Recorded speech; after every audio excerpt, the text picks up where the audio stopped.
Ten iconic Marvel villains that could be on the way to the MCU. Every movie in the MCU so far has been leading up to Thanos' reign of destruction.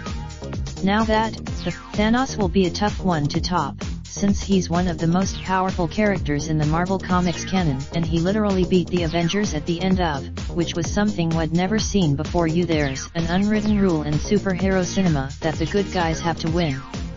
But there are some while has been mostly forgotten about, with a bunch of sequel setups and villain teases that went nowhere. William Hurt's Thunderbolt Ross has been, since he introduced Earth's mightiest heroes to the Sokovia Accords.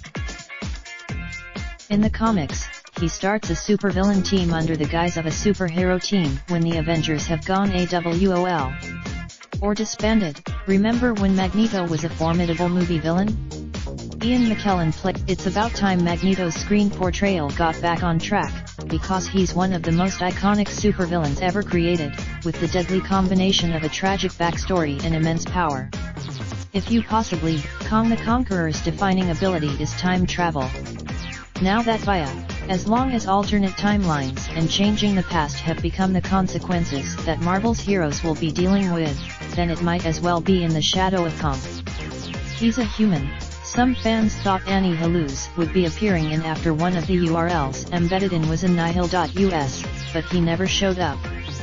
Still, he is primarily a villain to the Fantastic Four, with a personal history with Mr. Fantastic, so the producers could be saving him for when Marvel's first family can make their debut in the franchise.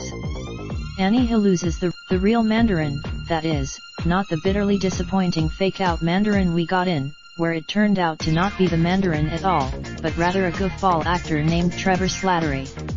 A short film so we could see the real Mandarin become a threat in Phase 4 of the MCU.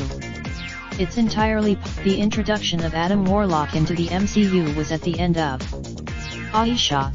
Some fans expected Adam Warlock to make his first MCU appearance in but it seems as though he's being saved for.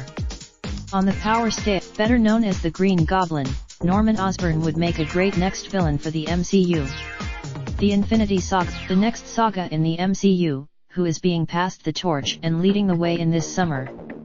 Thanos was Namor. The Submariner's existence in the MCU has been teased since way back in 2010s when Atlantis appeared on Nick Fury's map of potential Avengers.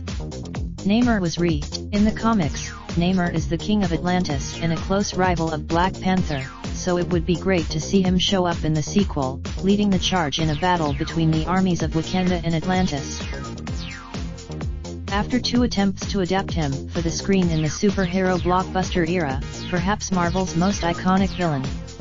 The great thing about he can walk right up to a cop and tell that cop that he's going to take over the world, and the cop can't do anything about it.